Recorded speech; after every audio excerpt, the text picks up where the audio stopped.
Jim, We're under attack. I have to go to the bridge. I've got to go to the bridge. Hey, how's it going out there, everyone? W.F.S. here. And it looks like William Shatner is willing to return to Star Trek as the de-aged Captain James T. Kirk. Now, of course, the article is coming from The Hollywood Reporter. And the 93-year-old actor says he is down to returning as James T. Kirk for a new movie and has an idea about how to make it work. Get back your command. Get it back before you turn into part of this collection.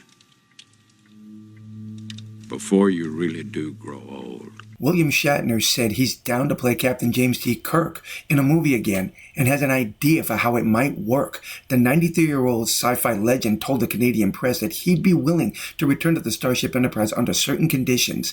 It is an interesting idea, Shatner said. It's almost impossible, but if it was a great role and it was so well written, and if there was a reason to be there, not just to make a cameo appearance, but if there was a reason, a genuine reason for the character to appear, I might consider doing it.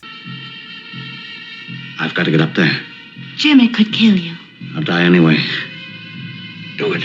Shatner suggested he could play a younger version of his iconic character, thanks to a company he's working with that specializes in de-aging technology that takes years off the face. So in a film, you could look 10, 20, 30, 50 years younger than you are today.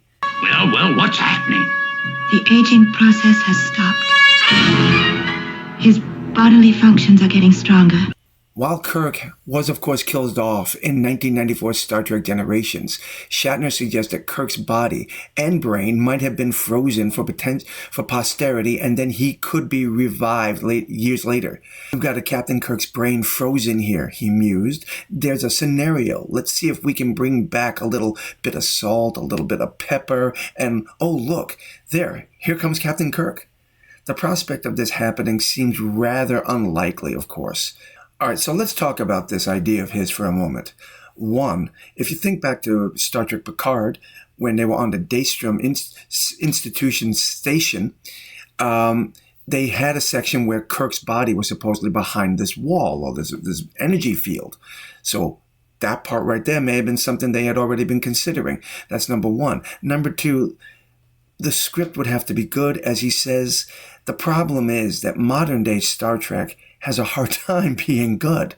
And my big fear in all this is that if they did manage to use the de-aging technology like they did with Harrison Ford in Indiana Jones and the Dial of Destiny, first 20 minutes of that movie was fantastic, while the rest of it was But the problem that I have and the fear that I have is the legacy, the legend of James T. Kirk under William Shatner being controlled by someone like Alec Kurtzman or J.J. Abrams.